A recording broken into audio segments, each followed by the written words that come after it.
Hey all, and welcome to Geek Freaks. I am Frank, and today we have a very special double whammy for you.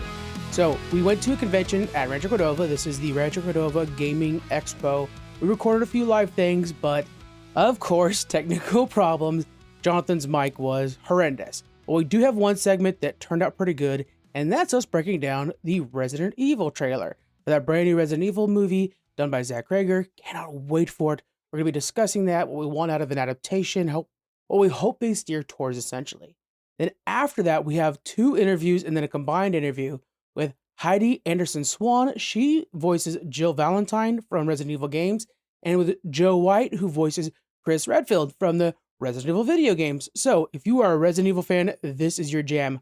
By the way, those two interviews are from the Game On Expo in Arizona, done by Tyler.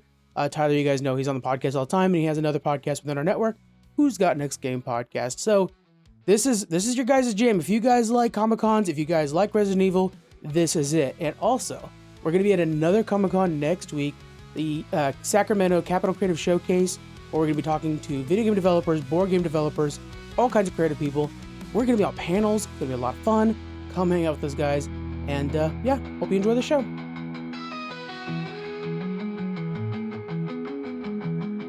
A little bit about that Resident Evil trailer that just came out. This is for the new movie done by Zach Krager. Now we have Phil with us this time. Phil, immediate reaction. What do you think about that trailer, man? It was amazing, man. I mean, everything about it just evoked fear. Yeah. And we don't get that. We haven't gotten that from Resident Evil in the past. Right. Resident Evil's been kind of more of an action franchise. More action movie, yeah. Right. And getting something that's more fear-oriented. We have that body horror that's in the trailer.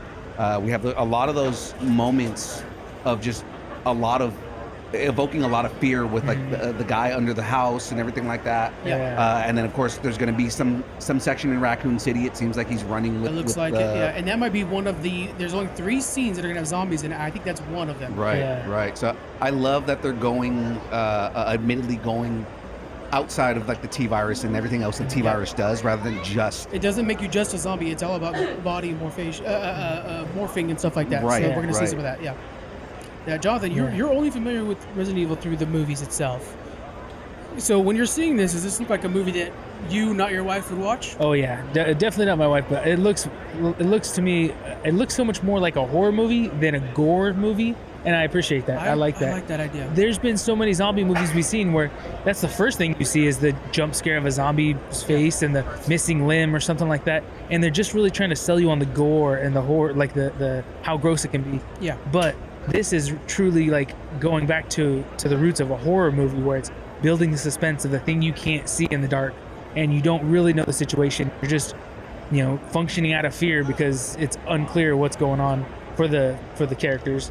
And I love that kind of your imagination can paint what's in the dark better than the artist can. Yeah, so the Jaws effect. Exactly, yeah. So it looks very really much good. feels like Resident Evil Biohazard, if you guys are familiar with the games. A little bit, yeah. So Resident Evil 7. Yeah, 7, You have this whole in the house thing, and you're being chased by this crazy family. Well, even with the monsters that are coming out, like I get some Village too. Like it looks like you're kind of shoved in these hallways and corridors. I think as long as we don't get a giant baby, I'm fine. Yeah. So Raccoon City, this is going to be taking place during Resident Evil 2, the game. But I think I like the idea of like, let's put Village, let's put Biohazard kind of concurrent to those a little bit. I don't have any problem with that. I think that's going to be fine. I think that's really cool. Because I like Resident Evil 2. That storyline is a lot of fun. But having a more intimate story where we're following just a normal dude going from point A to point B. It's not some super cop. It's not some secret agent that's coming in that obviously going to be awesome. But no, this guy was like delivering groceries. Or no, he's a medical coordinator. That's what it is. He's a medical, yeah. Yeah, not groceries. But, So in the zombie groceries. In the timeline, this is only shortly after the outbreak. This isn't like 10 years down the road. Just the city's starting to fall apart now. It's falling apart. It's the first few weeks of the outbreak. Right. Yeah. Okay. Right. Yeah, Resident Evil 2 was really just the outbreak happening. Yeah. It takes place in the police precinct, and they're just trying to figure out what's going on. So if it's taking place in that same time, this is like Raccoon City falling into destruction. Yeah. What are some of the pitfalls from the last movies that this one needs to avoid? And I'd rather spend a little bit more time into the suspense. suspense. Yeah. That's the key. Because I do feel like that's one of the big pitfalls of the old movies. Is it was all about whenever they do want to bring in horror, it was only gore horror. There was no suspense. I didn't feel it. And you can't build on that too far. I mean, you could only show something so gross, You're and right. you have And to so start you're getting desensitized. ridiculous. Exactly. Yeah. Well said. It needs to be psychological. That's the whole thing. Yeah. It needs to be something that messes with your head. Yeah. And it seems like the trailer, Zach Krager's already really good at that. Oh, It yeah, already for seems like sure. the trailer is evoking a lot of that. Yeah. I don't want unnecessary action scenes. Yeah. I've never been, aside from Leon, because Leon is a character that kind of lends himself to that. Yeah. But I don't feel like we need unnecessary action scenes. I feel like we don't need a lot of callback Easter eggs to the games just to say, this is Resident Evil, here's Nemesis. Like, I don't need that. I don't need Mr. X walking around.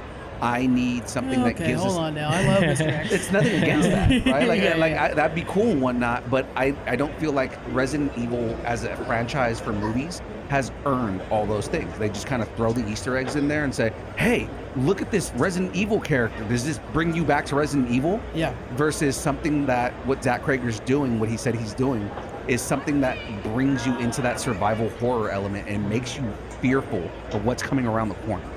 When we normally, maybe 5 years ago, when we'd say, "Oh, it's a video game adaptation," it was a curse. It's not going to go well. We'll keep thinking about '93 Mario, but nowadays, I think that's a well that people are willing to go to more and more. What other video game adaptation are you hoping they kind of lean into when they're working on this one, especially with the level of callbacks? Because I would say, like the Mario movies, it's all callbacks, it's all references. Yeah. Is there anything in particular that you're seeing that you want to make sure, like, oh, kind of follow this one? So, as far as like what's already out there, of all the video game adaptations, what one is inspiring you to this? What could be that? yeah, I mean, like, because what I want to see out of this, like, already the other thing that kind of I feel from this trailer, it's very Silent Hill. I'm thinking Silent Hill. To me, I'm thinking The Last of Us, where I'm like, this can stand on its own. It doesn't need a video game. Right. Yeah. Right. Like Silent Hill. They've been trying to do that, but they've been doing the same thing, where it's like, hey, we put Pyramid Head in the first movie, even though he has nothing to do with the plot of this movie. Yeah, but he's so iconic. Right. And they try to make him like a main villain. He was a one-off villain in Silent Hill 2. Yeah. So it's like, what I want out of any video game adaptation is going to be stick to the source material and make it something that feels like it lives in that universe. Yeah. What I love about Fallout, what I love about again, Last of Us, Fallout especially, going back to that, is because it lives in that universe. It's something that can live in that universe. It's not necessarily telling the same story again, which is what Zach's trying to do with this one. Here. Right. It's telling a new story in a universe that already exists. Yeah. And I feel like that is where they need to go with all of this stuff. Yeah. If you're going to tell a story, don't necessarily... I mean, video games are so immersive as it is. Yeah. You don't have to retell the video game And you'll story. never pull the same emotion. You'll never pull that same emotion again. No, it's you not. Can't. Right? But Nothing will break me like Red Dead Redemption 2. Absolutely. Right? But like, if you tell a story that lives in that universe, right? If you give me if they're going to make a Red Dead movie, give me a story about John Marston's son. Yeah. That's the one to follow, Jack. Yeah. Right. Give me Jack's story after all of that. Like, so he kills... spoilers for anybody who hasn't played the game, but he kills the dude who killed his dad, who killed John. Earmuffs, Jonathan. Earmuffs, Jonathan. But like, give me the story of what happens to Jack after that. Add context to what already the missing links, the parts that we want, or even tell the story from the in between the end of the game and the epilogue. Yeah, because it's 20 years between when he hunts him down. Right. So tell me that story of him going from I witnessed my dad get gunned down in front of me to the moment that I'm going to avenge my father, the Red Dead Redemption. Give me that story. Exactly. Or the mental collapse of Dutch from one game to another. Yeah. Jonathan, going back to you on this one, when you're seeing this movie, do you want them to keep doing sequels, build a universe, franchise? Because I think we're starting to finally get past the MCUification of everything, right? Yeah. Where I'm like, I'm okay with a one-off. And like, that's one of the things that Zach Krager does great is like, I don't need another Weapons. That movie was good on its own. Yeah. Do you think now with the franchise tag, he's going to feel the pressure to do that? I hope not. I mean, I like the idea, like Phil's saying, of having it built in that world, but it doesn't have to be even connected. They can just be, parallel, totally separate stories that just... you already laid down the foundation and established the rules and what's going on in another part of this world, maybe. So you don't really have to be, it doesn't have to continue the same story, the same characters. So you're okay with more movies in the same world? Yeah. Maybe even done by the same guy? Yeah. Oh, I think so. I think We have Zach do it again. Yeah. I do like Zach. I definitely think he's the right guy for the job. Barbarian. If you guys haven't seen Barbarian yet, holy amazing. cow. Masterpiece of a movie. Man, when you finally get the reveal, which is what we're hoping for this, right? Yeah. The final reveals. That really spooked me. That was really something else. And then, of course, Weapons took everybody by storm. I think what fans want is authenticity. Yeah. I like that, yeah. I think what we want is AI. something that is genuine, that lives in that universe, and isn't just a pander to the fans. Yeah. No fan wants to be pandered to. Yeah. As much as we do want to be pandered to an extent, we don't want a movie that panders to us. We want a movie that gives us something more than what we had. I don't want a retelling of the story I already know. I want a new story that lives in that universe. Let me play devil's advocate a little bit on this, though. Nostalgia sells, but we're getting tired of eating candy after a while. True, Right. I get that. Let me play a little devil's advocate with this. Yeah. I think there are a lot of us who, we're standing across from a beautiful World of Warcraft helmet, and I would love for more people to understand the story of World of Warcraft. It's some of the best storytelling in gaming. I can never expect my parents to play World of Warcraft. My dad would be a terrible mage, but I wouldn't mind him knowing the story. So a movie's a way of sharing those stories. The same thing, like, let's go back to The Last of Us. What a beautiful story of betrayal and a father and daughter relationship, but who's going to pick up that game? Not everybody, but there's a whole new audience for it. So I think retelling the same story does have merit. It just has to be done well. Yeah. Yeah. I mean, if you're doing an adaptation, I'll give you that. If you're doing an adaptation, at least do it well, and don't try and mash up stories because I want to move something forward so fast. Right. Right. Again, Silent Hill is a big example of that. Of them putting Pyramid Head in as a character in a franchise, in a movie that has nothing to do with that character. Yeah. And he doesn't have the same payoff. He's not the demon of myself, which is what Pyramid is. Right. And it's like, you're not getting that in that. So, like, don't give me that. Like, have that payoff in the second movie, right? Like, build things up where it's like, if you're going to retell that first story. So you felt like they rushed Pyramid Head just to get him into the movie? They absolutely did. Okay. You know, and again, I feel like that was a big selling point. I'm sorry to interrupt you, but that was a big selling point of that first movie, that we were getting Pyramid Head. It was part of the marketing. But imagine them following the actual horror element that made everyone fall in love with Silent Hill. Yeah. And making the first movie something that parallels that storyline, where you get that you get the right horror director to sell that fear. And how much better of a payoff is it when he shows up in the second movie? Isn't it funny when you could tell when a video game player is in charge, or if it's not? When it's just some executive that they're like, oh, okay, they saw the cool looking merch out of this character. Let's make a cool merch. Like the Halo series was. Halo series, John. Let's not get on that. If you, hey, they're sponsors of the show. Let's be careful. But if you listen to my rants on Halo on our show, you know how I feel about that. We've had plenty of ourselves. Yeah, that's for sure. Halo is one of my favorite franchises of all time. Yeah. And just the way they drop the ball on that is. So it's in the same vein as all this, is that, like, sometimes a movie or show or something like that can use an IP to try to, like, make quick money because, everybody knows Halo, for example. Yeah. It's been well established, so we can. I'm sure it was very expensive to produce that show, but, like, we can use this IP and not have to put a whole lot of good writing into it, or not have to invest, I guess, in other details. Yeah, that sounds good. I think you're totally right, Jonathan. Guys, we could talk about this probably for another 30 minutes, but we do have to wrap this up. We're running a raffle over here at this convention, so we're going to get going to that. But yeah, we'll be back.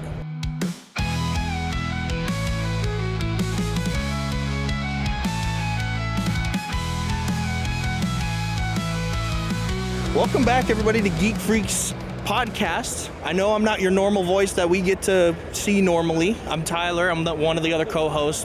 Frank, unfortunately, couldn't make the event, so he sent me on a mission to come and talk to some incredible voice actors.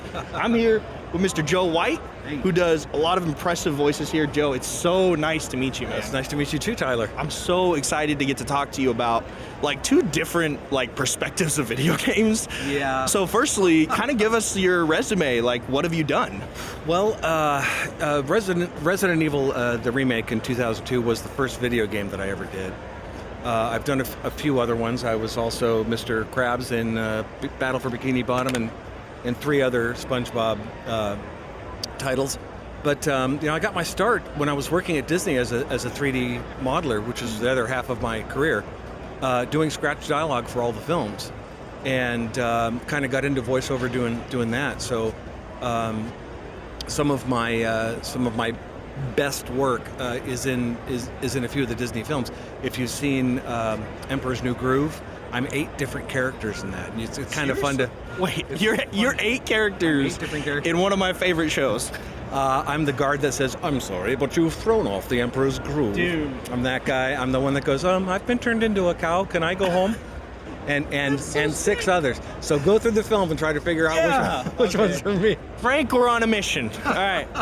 So I just kind of want to go over, like, did you just start doing voices in 3D? Like you were just talking at your desk or something, and someone was like, "Hey, you should do that." No. I've been an actor since high school, and trying to make it as an actor. And I've had a few small successes, but. So when I was working at Disney, I was also doing an improv show. I was doing a couple of different improv shows. One was called Comedy Sports. One was called The Impromptones, which was an all musical improv show. And so the directors, producers, production people knew that I was an actor, so they invited me to do scratch dialogue, which is when you're working on an animated movie, they will have people from around the building come down to the recording studio to record the scripts. To work on the timing of the dialogue and to make sure that the things are working correctly. And what they do is they take that scratch dialogue and they cut that together with the storyboards from the film, and then that's how they kind of work out the story process and whatnot. That's super interesting. Yeah, it's not just me. A lot of other people from the building got their start in voiceover that way. Mm-hmm. And I'll tell you that the first time I did it was on Hercules. There was a character voiced by Bobcat Goldthwait, who, and if you know Bobcat's stand-up routines, he used to talk like really crazy, man. He's like that guy, right? That. Yeah. Nobody else wanted to do. I was actually a production assistant on Hercules, and nobody else wanted to do the scratch for Bobcat. And I said, I'll do it. Yeah, I'll do it. I'm good. That was the first time I did voiceover, and that's how I got in. That was 1996, I think. And now you're here doing multiple video game characters. Like you're an icon with Chris. I mean, so like, what was it like I was gonna say, what was it like stepping into that role? Like, kind of give us the story. At the time, I didn't know, because only the first. Well, no, it's not true. I did the voiceover for this in like 99, I think 98, 99, and but I wasn't a gamer. I had no idea what Resident Evil was. And nobody had any clue that it was going to become this juggernaut of a franchise. And my wife was working at Sounddeluxe in Hollywood, which is where they did all the sound for the game. I went to have lunch with her one day, and the casting person was there, Carol Rougier, good friend of ours. Hi, Carol. And she said, "Joe, you're doing voiceover now, right? Do you want to jump in the booth? We're trying to find a sound-alike for the original guy who had passed away." And so I said, "Yeah, sure. What's the game?" "Well, it's a video game. It's called Resident Evil." And I had no idea what it was, so I didn't know that I was stepping into an iconic role, but I happened to sound like the original guy, so they gave me the part. Pure luck that I was there that day, and that I got the role, and then I forgot about it. After I did the gig, I forgot about it. The game came out. I bought a GameCube and got the game and started playing it and fell in love with it. Yeah. And became a gamer after that. Now I play everything. And in fact, I'm only about 20 minutes into the latest Resident Evil, but it is super, super, super awesome. Okay, well, I got to catch up with you then, because I haven't even played the first game yet. But with a lot of influence here, I'm so excited. Go right now. Okay. Sorry, guys, I'm gonna have to go. But no, but like, Resident Evil is such an iconic like game. Like, everybody talks about how incredible it is. It's such a good mix of like horror, tension, fear. Like, how did you build that into the character with someone who was a previous voice actor for that? Because it's, it's big shoes to fill. Absolutely, absolutely. And I started doing the first couple of voice sessions that we did. They wanted me to try and match the original guy. Yeah. And his name is Ramsey Scott McCullough. And there's another gentleman who's done Chris as well, Michael Filipowicz, along with Roger Craig Smith. I mean, all of the Chris, there's a whole bunch of Chris Redfields. So I was trying to copy what they had done previously. And then after a few hours, they said, we like what you're doing naturally. Go ahead and do that. Don't worry so much about copying the old things. And my whole take was, Chris Redfield, in my mind at the time, the limited amount of information that I had about him was that he's just a normal guy. He's not this guy with the tough voice. He's just a normal guy. Everyday Joe. Stuck in an unimaginable, horrific situation, being chased by zombies and all that stuff. What would that guy sound like? So that's kind of who I tried to make him, just an everyman, not a hero. And I think it came across. Chris Redfield is really just me, maybe a little bit more dramatic of Joe White, So it's kind of cool because it's just your voice with a little bit on it. You know what I mean? Because there's so many people that think like voice actors, you have to change your voice and do something totally different. Things. I mean, all of the characters in Emperor's New Groove are very different. I mean, This is the bumbling assistant to Your Majesty. The girls are ready to see you now. And there's that guy. So if you have that range and you could do a lot of different voices, I mean, someone like D. Bradley Baker, you look at his resume and it's all different types of characters. That's the great thing about doing voiceover, is I get cast to do voiceover roles that I would never get cast as physically if I was doing an on-camera thing, Plus, I'm terrified of being on camera. So. An actor who's afraid to be on camera, so your answer is voice acting. Yeah, that's so cool. So you've also done SpongeBob, which totally different perspective. You know what I mean? You go from Resident Evil, fear, tension, like horror, to SpongeBob, lighthearted, fun. Yeah. How did you step into that role? Because that's a 180. I auditioned like everybody else, and they were looking for a Clancy Brown sound-alike, and I got the gig somehow. I have never met Clancy. I have friends who know him very well. If I ever get to meet him, I'm going to be so embarrassed because my Mr. Krabs is nowhere near what Clancy's is. But so I got the gig. THQ hired me, and I ended up doing 4 of the SpongeBob games. And so that's me, it's I did my best. It's so cool to know that like you have the range from like a horror game to like that fun kids game to, it's just like you can do all these different genres, It's just awesome to like know that you're the guy who brought them to life. You know what I mean? And it's a huge honor. It's a huge honor. Being Chris, since I started doing these conventions and starting to meet the community and talking to people, I didn't realize the effect that the game had on people, that the love for these characters. I mean, I have little kids coming up and saying, this is my dad and I play this game together, which makes my heart explode. And that they admire Chris. They admire a character that I voiced. And something that I did 25 years ago still resonates. I mean, this game is an important game anyway, because it changed the look of video games at the time with the pre-rendered backgrounds and all the technical stuff that they did. Capcom really didn't, I don't even know if they realized that they were creating one of the best video games ever made when they did that, just technically speaking. So it's an important game, and I am so honored to have a small part in it, to be that guy. And not only that, but I've become really good friends with the rest of the actors, and we had never met each other doing the game, because back then we weren't doing mocap. Now most modern video games, the actors who do the mocap are doing the voices as well, so they are acting with each other. And we didn't do that. We just stood in a booth each individually. I never knew these guys before we all got together. I think it was 2014, I do a podcast called the Crimson Head Elder Podcast. I think I have it, which is a all things survival horror podcast. Please join us. We interview actors, and we also interview all the people who make the games. And so Paul Freshwater called me in 2014 out of the blue and said, hey, I do this podcast, would you like to join me for an interview? And through that, I got to meet all the rest of the cast members, and then we became friends, and then we started doing the conventions.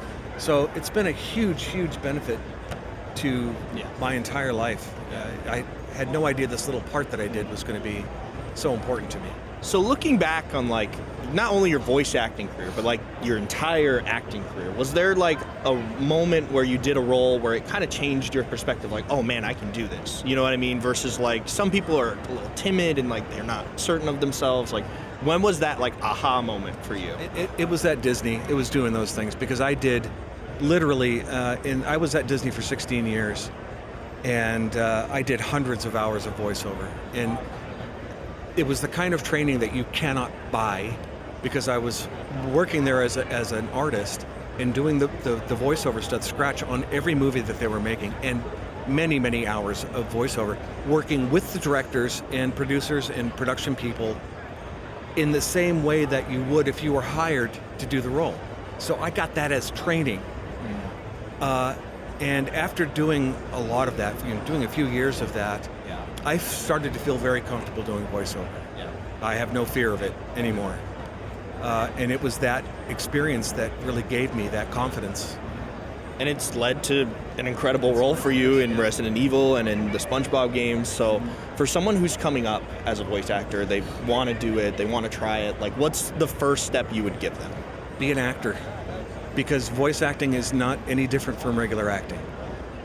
You have to be able to reach the nuance of the emotion of the scene just as readily, if not more so, than a person who's on camera. When you're on camera, you have this to work with.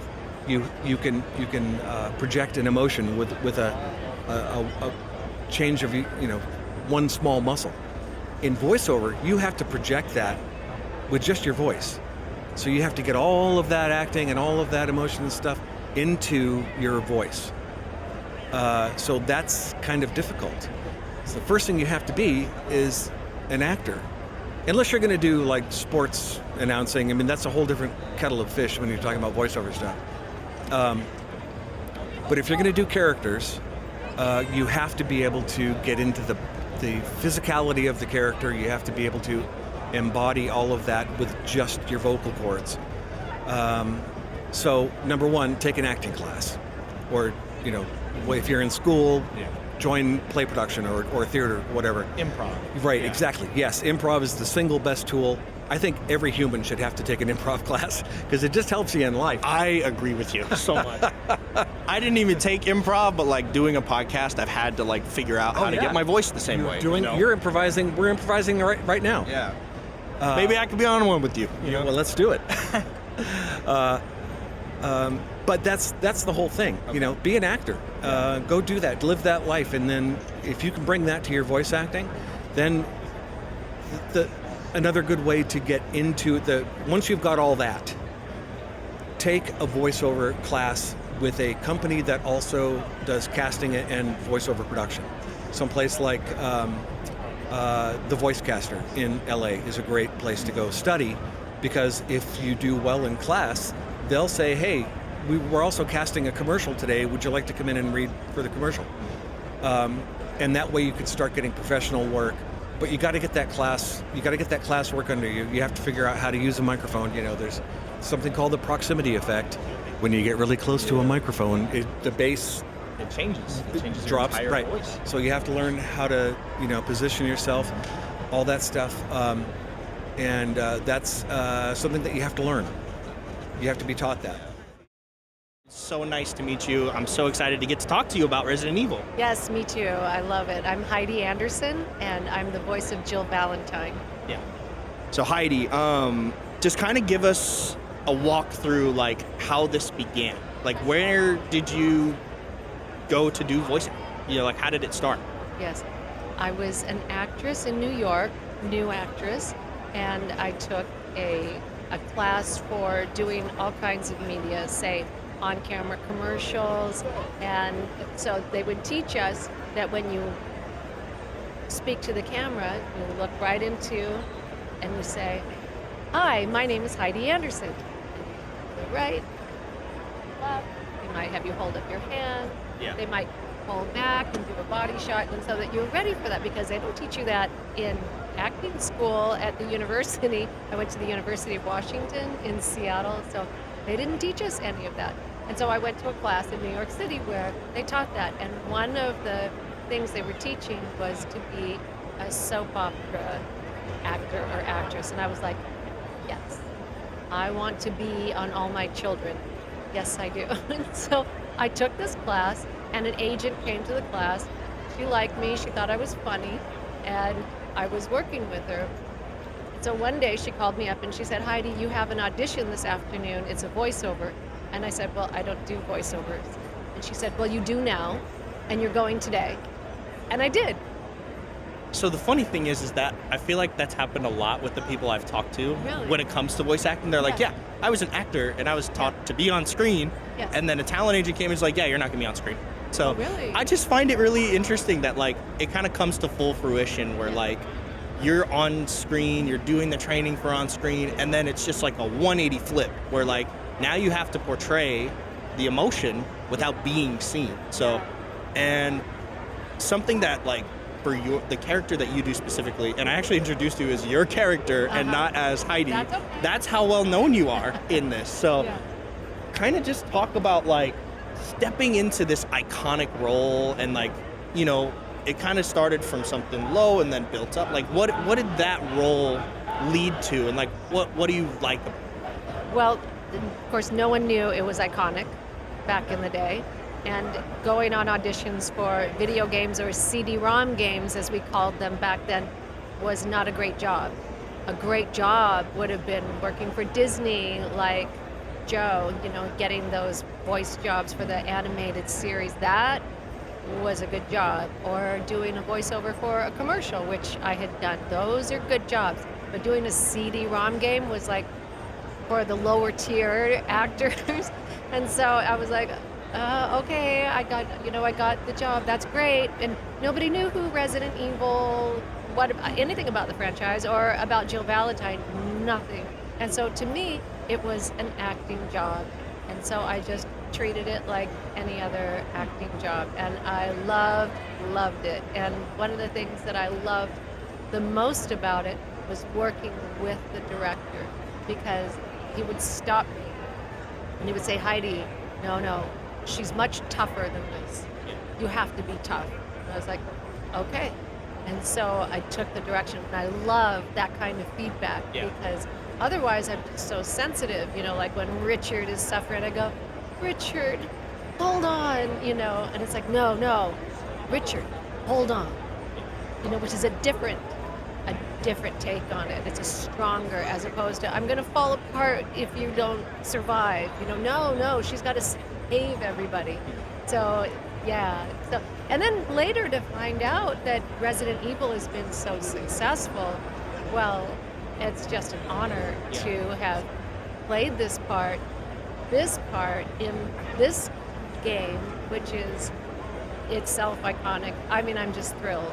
I love that this is a part of my life. It's so cool to hear that like you didn't think it was, you're like, okay, you know what, this is, you know, a low-end acting job, like, okay, I'm gonna do it, get it into my repertoire, it'll lead to something else. Now it's taken off 20 years later, and now you're like looking back at this like, wow, this little project has brought in so many people to come and talk to you about your character. So I want to talk more about like, you know, you play Jill, and how do you get Jill's personality? Is it Heidi's personality put into Jill, or like, how did you build Jill as a character? Well, I was studied with Uta Hagen, who was a famous acting teacher, and she wrote a famous book, Respect for Acting, and she rewrote it because she didn't like how she did the first one. So she is very famous in New York City, and she always taught us that we bring ourselves to the character. It's you. When you say I, you're talking about Heidi. Always. You are always bringing yourself. And then you can add layers onto it. Heidi in a rush. Heidi scared. Heidi mad. You know, but it's always Heidi. And so that's what I was taught to do. So I brought myself to the character, and then the director said, no, tougher. No, more fright, more, you know, whatever it is that he wanted to see in it. And so that could be why I think some people relate to how I performed, because they felt like I really cared in the video game, and I did. I was really bringing myself to somebody's lost. You know, what are we going to do? My friend's going to die, and I'm being thrown around, and it's always me. So Yeah. Awesome. So, being Jill in this game has been this like amazing journey for you. So like you have fans that go up to you and know your character. You know, it's almost like kind of how like, you know, when a big name actor plays a character in a movie, like it's almost that same thing. So like, have you had fans come up to you and like say lines to you or like ask about certain, like what popular lines do they have you try to say?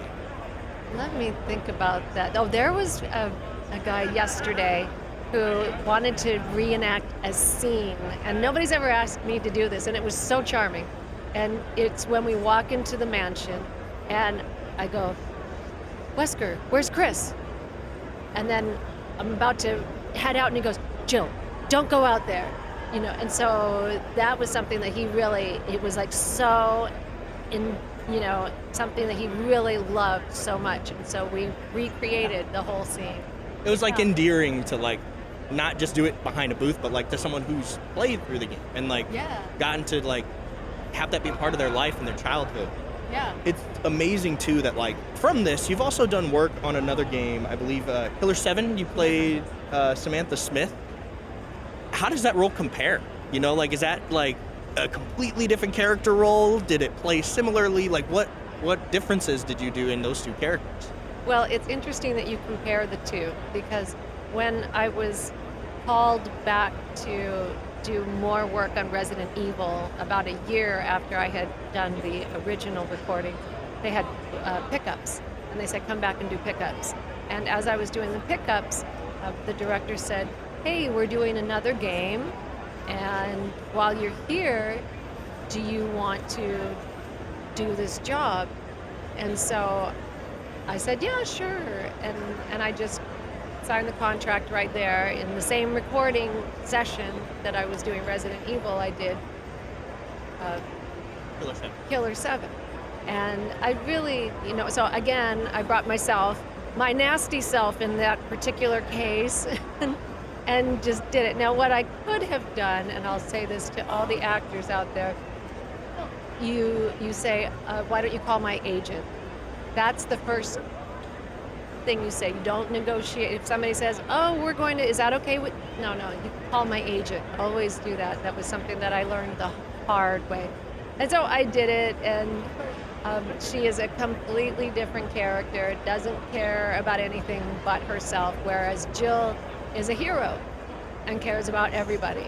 And so it's kind of almost like the hero-villain aspect, where like on one side you have a hero who cares about everyone and wants to, you know, like help everybody. And then you have the flip side of someone who's selfish and like, and that personality really changes within the character. And so from that point, like with such an iconic character as Jill now, like what does the legacy of this character mean to you individually, seeing the people throughout the convention come and talk to you about not only just the game, but the work you've done with the character, the remaster of the game, you know, and just like how it's just lived this long legacy. Like, what does it mean to you personally? Oh, it means so much. It's a gift of a lifetime. I would never, ever in a million years have thought anyone would care to meet a voiceover actor like me. And so, like you say, voiceover was something that I just kind of did in addition to on camera and theater. And, you know, it was like when one was down, the other one was up. So I was always busy.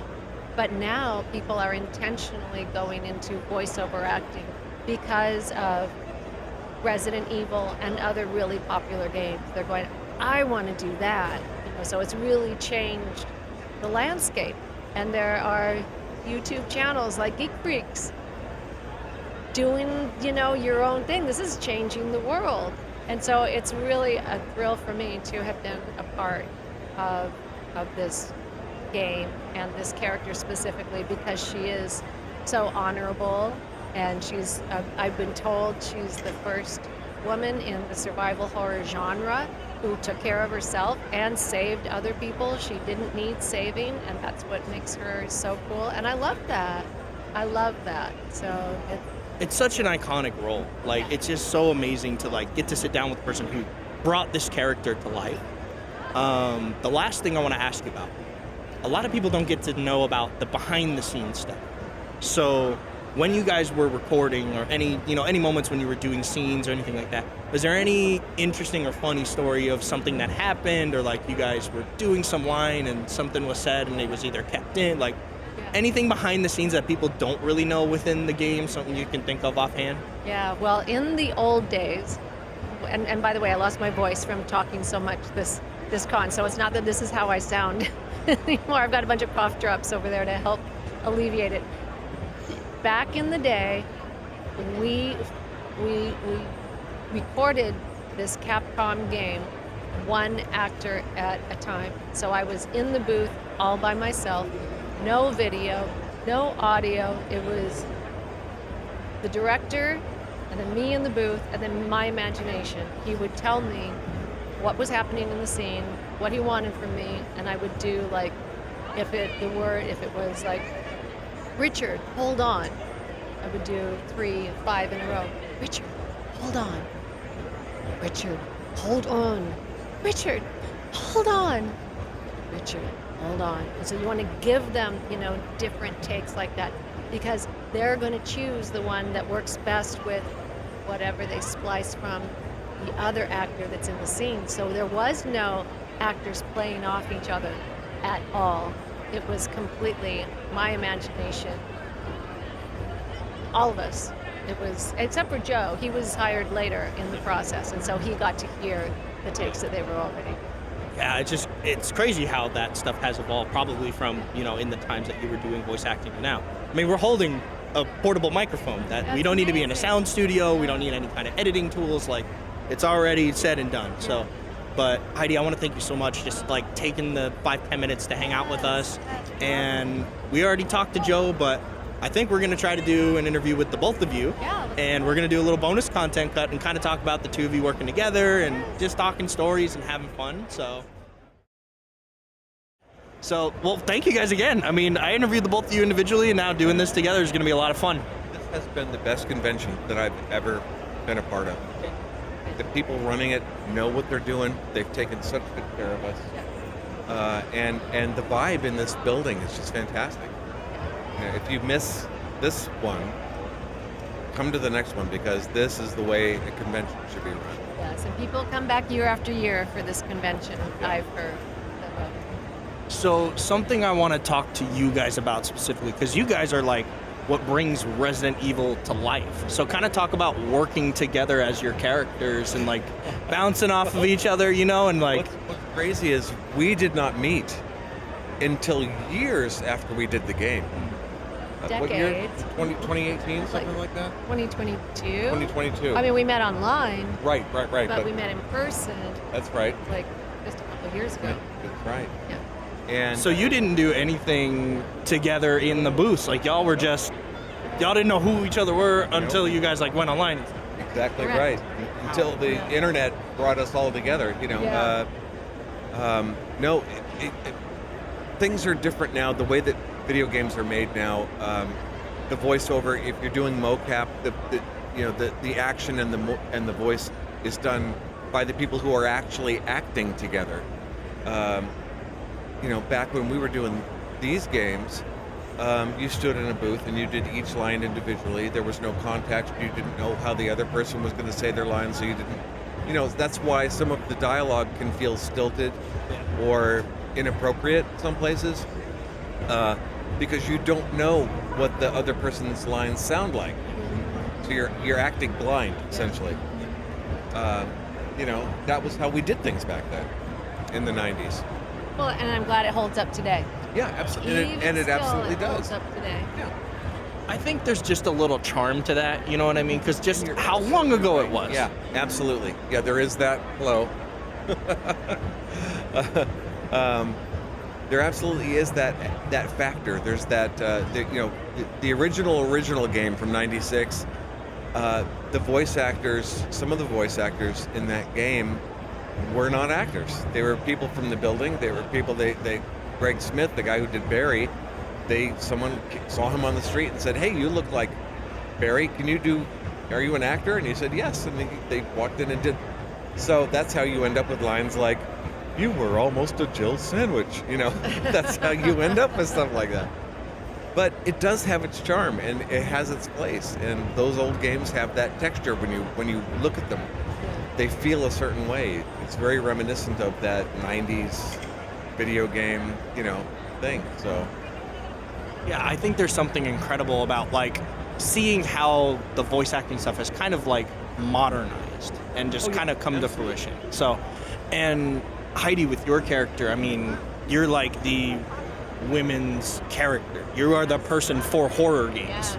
And so like when you see the dialogue and like when you're working with, you know, Joe or whoever, like how do you like get the emotion across? And it's gonna go to both of you obviously for each character, but I'll start with Heidi and then go to you. So Well, I haven't done it in a long time. yeah. It's been it's been a day or two for us.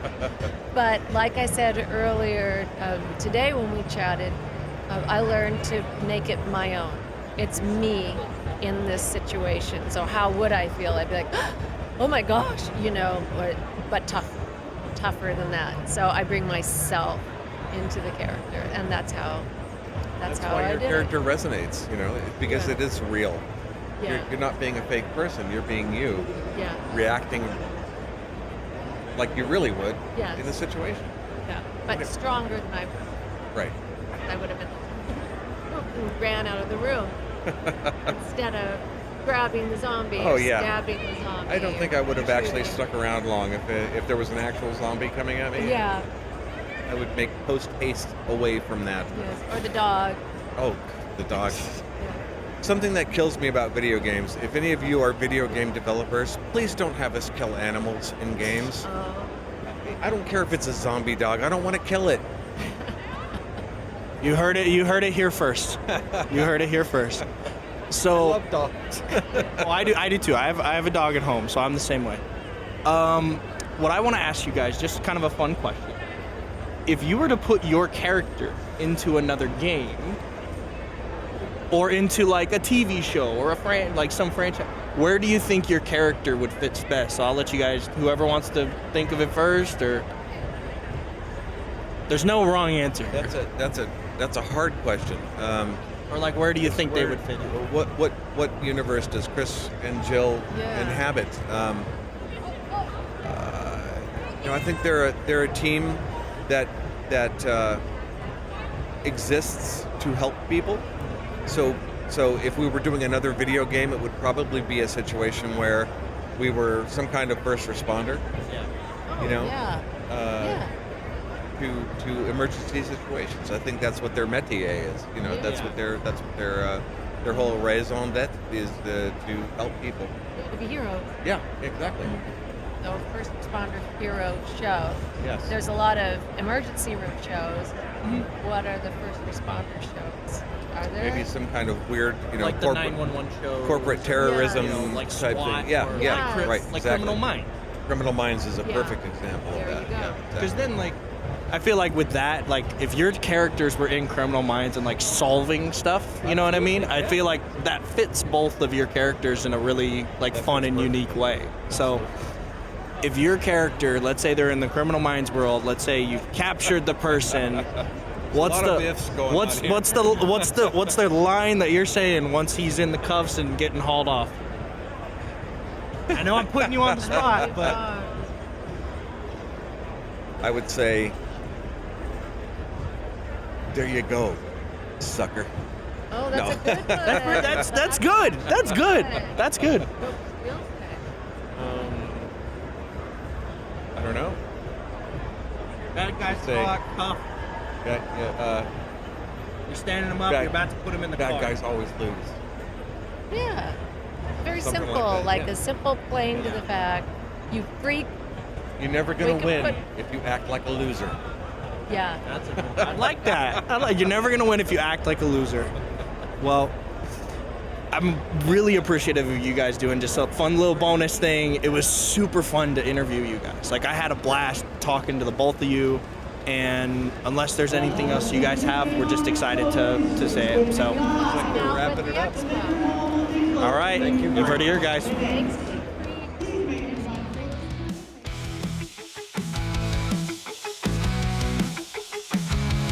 All right, and that's our episode for the week. Shout out to Joe White and Heidi Anderson Swan, both incredible people to speak with, absolute delights, and I look forward to talking to them in the future. Tyler had so much fun with them and created a really good relationship there. I also want to thank both Jonathan, who was at the Geek Freaks booth, and Phil, who's running the Distance Learning booth for the Rancho Cordova Gaming Expo. We were side by side, and it was really good working with our brothers. It's a first time. No, actually, we have done it with Disney Mom's Gone Wrong. It's one of the few times that we get to have the networks have their booths together, everybody within the Geek Freaks network, so it was really fun. But I had a blast, and we're going to be doing it again this Saturday at the Capital Creative Showcase. If you use code Geek Freaks, you could get $10 tickets. That's only on for a couple more days, so make sure you guys are grabbing those. And yeah, I hope you guys enjoyed the show, and we'll see you guys next time. Bye.